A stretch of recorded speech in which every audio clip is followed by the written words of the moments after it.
আসসালামু আলাইকুম প্রিয় ক্রিকেট ফ্যান্স। দর্শক, গতকালকে সাউথ আফ্রিকা এবং শ্রীলঙ্কা টি-20 বিশ্বকাপের ম্যাচে মুখোমুখি হয়েছিল।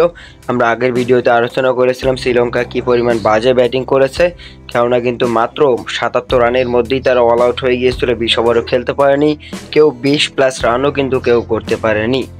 তাই তো অনেকেই ভেবেছিল সাউথ আফ্রিকা ৭ ওভার ১০ ওভারের মধ্যেই ম্যাচটা জিতে যাবে, কিন্তু এমনটা হয়নি। সাউথ আফ্রিকাকেও এই ৭৭ রান করতে যেয়ে দম বের হয়ে গিয়েছিল। কেননা এদিন কিন্তু এই পিচে, যুক্তরাষ্ট্রের মাঠের এই পিচে সাউথ আফ্রিকার মতো একটা দল ৭৭ রান করতে ব্যাটিং করেছে ১৭ ওভার, উইকেট হারিয়েছে ৪টি। আর এগুলো দেখে ধারাভাষ্য কক্ষ থেকে কিন্তু এই পিচের সরাসরি বদনাম করে বসলেন ধারাভাষ্য কক্ষরা। মূলত শুরুতে ব্যাটিং করতে নেমে কিন্তু ১০ রানের মাথায় রেজা হেন্ড্রিক্সের উইকেট হারায় সাউথ আফ্রিকা। এরপর এডিন মাকরাম ১৪ বলে ১২ রান করেন। বুঝতে পারছেন আপনি, মাত্র ৭৭ রানের টার্গেটে কুইন্টন ডিককের মতো একজন ব্যাটসম্যান ২৭ বলে খেলেন ২০ রানের ইনিংস। এরপর স্টুবাস তিনি তো একেবারেই টেস্ট ক্রিকেটকেও হার মানালেন, কেননা তিনি ২৮ বলে ১৩ রান করেছিলেন।